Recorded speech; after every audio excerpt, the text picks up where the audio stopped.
But let's, of course, start with this big story that we are tracking on Race to Power. Another negotiation of tariffs has been derailed, and this latest tussle is between the United States and Canada, and the trigger for Donald Trump, interestingly, is an advertisement that is playing in Canada's Ontario, which features a former American President Ronald Reagan. But before we move further, here's an excerpt of the ex-Republican presidential speech. Now, that message of free trade is one I conveyed to Canada's leaders a few weeks ago, and it was warmly received there. Indeed, throughout the world, there's a growing realization that the way to prosperity for all nations is rejecting protectionist legislation and promoting fair and free competition. You see, at first, when someone says, let's impose tariffs on foreign imports, it looks like they're doing the patriotic thing by protecting American products and jobs. And sometimes for a short while it works, but only for a short time. Then the worst happens. Markets shrink and collapse, businesses and industries shut down, and millions of people lose their jobs. The memory of all this occurring back in the 30s made me determined when I came to Washington to spare the American people the protectionist legislation that destroys prosperity. Now, the speech from decades past promotes free and fair trade amongst countries and denounces a protectionist approach, which is the opposite of what the incumbent President Donald Trump is advocating for, the America First approach. Now, the television ad that's funded by the Ontario government had aimed to sow doubt amongst the Republican voters using one of the party's most iconic voices. Now, the advertisement was set to run until the end of January next year and cost about 75 million Canadian dollars. Now, following the advertisement, which targets Trump's tariff tirade, the American president took to social media to lash out at Canada. His post said, and I quote, "Based on their egregious behavior, all trade negotiations with Canada are hereby terminated." Now, the Ronald Reagan Presidential Foundation and Institute had criticized Ontario for running the advertisement. They said that Ontario did not seek permission to use the remarks and that selective audio and video in the advertisement misrepresents Ronald Reagan's full address. Now, the latest standoff comes after weeks of negotiations between both the countries and also a recent visit by the Canadian Prime Minister Mark Carney to the White House.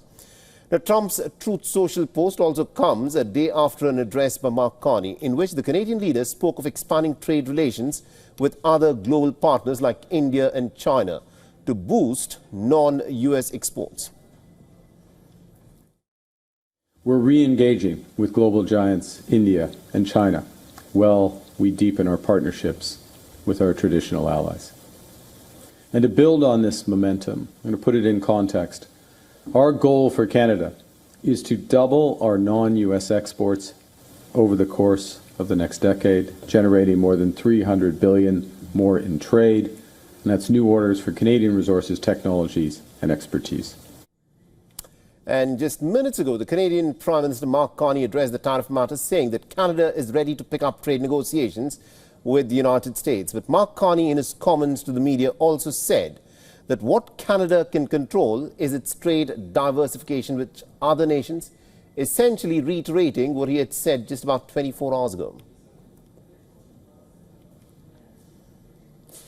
All right, now joining us on the broadcast, we've got Mr. Terry Milewski, who is a journalist and author of Blood for Blood, 50 Years of Global Khalistan Project, and is joining us live on this broadcast.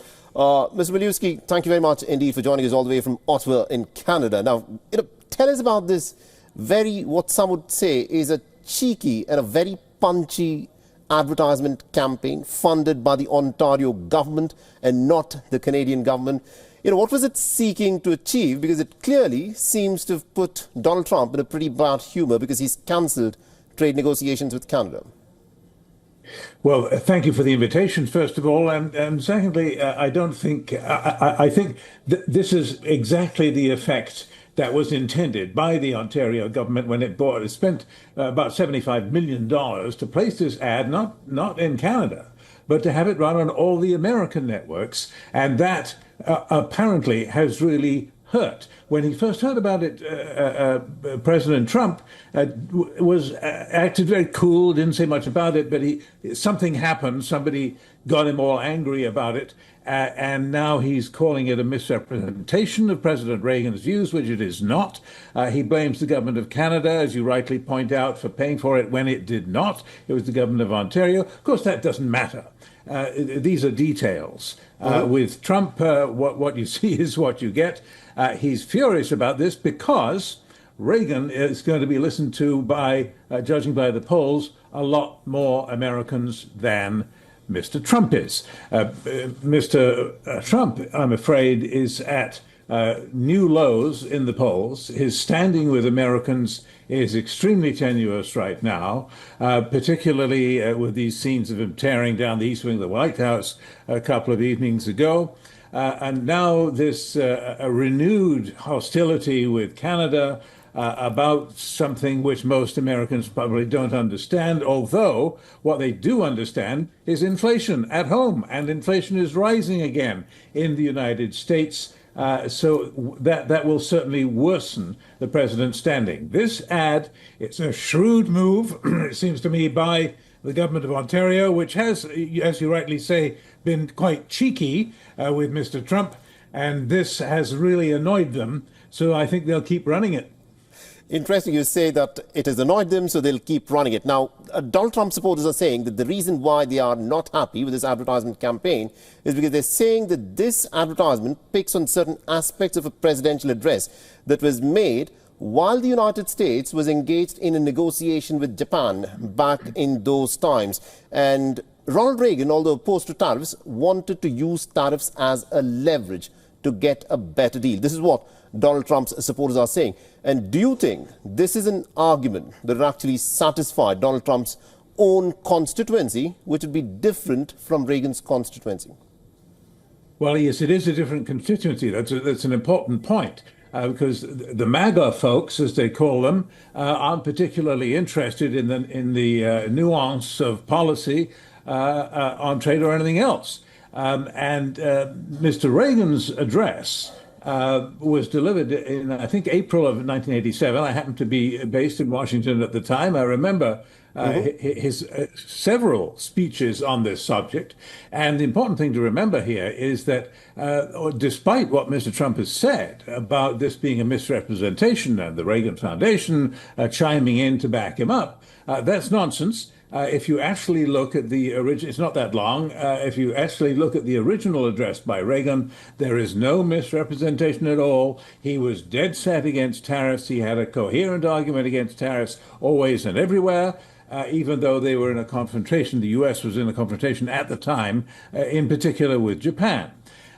So I think that if it were to be if this context were to be judged on substance, Mr. Trump has already lost the argument. Right.